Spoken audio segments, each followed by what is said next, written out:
Welcome back. The goal of this exercise is to demonstrate how to use the while loop. Loops are extremely important in any programming language because they allow us to do the same task multiple times without having to program the multiple times. So in this case, we have a comment block at the top of the program explaining what we want to do. We want to receive a number from the user and then print the corresponding multiplication table. So if the user inserts a 5, we want 1 times 5, 2 times 5, and so forth. If the user inserted a 4, we would want 1 times 4, and 2 times 4, and so forth. So first thing we need, remember, programming is all about thinking of smaller blocks that we then integrate. We are going to need to receive a number from the user and store it somewhere. So I'm going to call this variable the number. You can call it whatever you want. It's important that it's something that another programmer can read later and know what it is. The number, and I'm going to do input and say please insert the number. If I do it like this, the number will be received by Python as a string. I want it to be a number because I'm going to want to multiply it, and so I'm going to do eval and ask Python to evaluate the value of that number and store that value in the number. Then what I want to do is to print 1 times 5 and the result, and then 2 times 5 and so forth. Let me go to the shell to show you what happens if I do this. Please insert the number. I should have there a space, but I'm going to write it right now. I'm going to say it's 4, and then if I do print 1 times, and now the 4 is a variable and it's a number. I'm not actually going to concatenate it with that string by transforming it into a string, and so this is the number. So what I have is the string 1x, which is the x that we see in the multiplication table, space, and then I'm concatenating the value of that number as a string. Then I'm going to concatenate the string with the equal sign, and then I can do a calculation here, do a comma, and do a calculation of 1 times the number. If I do this, it shows 1 times 4 equals 4.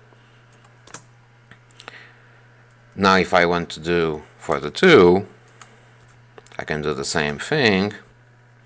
And to insert there 2. Notice that this is just text, so it's not actually changing the calculation. The calculation is done on the right side, and I have to insert there the 2. And now I got 2 times 4 equals 8. So this is a repetitive task, and I want to automate it. And in this situation, I want to demonstrate the use of the while loop. So I'm going to do while, and we need to think for how long we want to do this. While something, and for now I'm going to say while true. This would result in an infinite loop. That's not what we want. So I'm actually going to say while false, so that nothing happens. Just allows me to write while false, and then I'll have a block of things that I want to do inside the while, and this indentation tells Python that everything that is indented in this level is inside the while. What I want to do is that print but I don't want it to be 1 times, and then I want it to be 1 at the first time, and then I want it to be second. So I actually every time I go through the while, I'm going to add 1 to that number. So I don't want it to be like this. I want it to be a variable, a numeric variable that starts at 1 and then progresses. So I'm going to, before the while, I'm going to create that counter. I'm going to call it my counter and start it at 1. And then I'm going to concatenate it here, my counter, and instead of having the 1, I need the plus sign there to concatenate. I want to have my counter.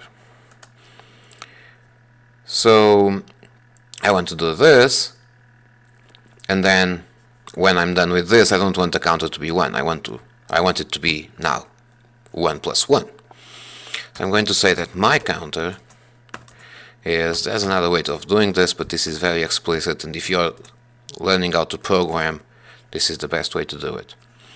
My counter is my counter plus 1. So the first time it was 1, then it moves to 2, and then I go back to doing the while. So when do I stop?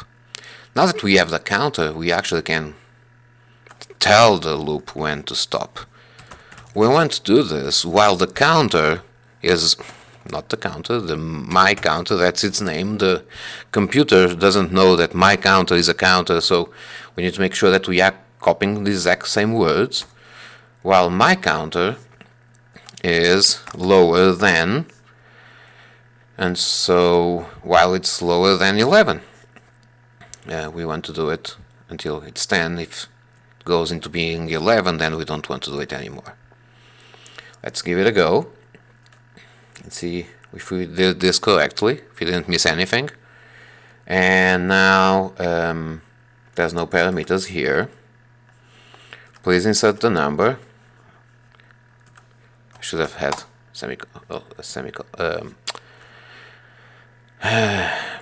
a space there for the user to not to have it glue. Insert the number. I'm going to do 5, and it's working all right, but still need that space there. So also fixing this interface problems is important. The user experience is important. So here we are. We have the multiplication table, and I'm going to just review this very quickly. We asked the user for a number by doing input, please insert the number. The please insert the number is the message that we show to the user so that the user knows what to do. And then we evaluate that number that was inputted so that we store a number and not a sequence of characters. Then we initialize a counter at 1, and we do the while loop. The while is going, everything inside the while in this block is going to be executed while the Boolean, the condition here is true. And so first time we go, my counter is 1, so it is true that 1 is lower than 11, so it's going to execute the block. And the block is printing and then adding 1 to the counter. So now the counter is 2, we reached the end of the block, so we are going to execute the while again. 2 is lower than 11, so it's going to do the print and turn my counter into 3, and the next time it's going to be 4, and so forth until we print the 10 times and the my counter goes to 11. So the next time while is going to say, is 11 lower than 11? No, that's false, so it ends the while and goes to after it if we add anything. And what we have in the printing, we have the number my counter transformed into a string so that I can concatenate that string with the string that has the x to serve as the multiplication, then concatenated with the number that the user inputted. Also it's a number, so I want to transform it into a string, plus the string with the equal sign, and then followed by an operation, the myCounter multiplied by the number.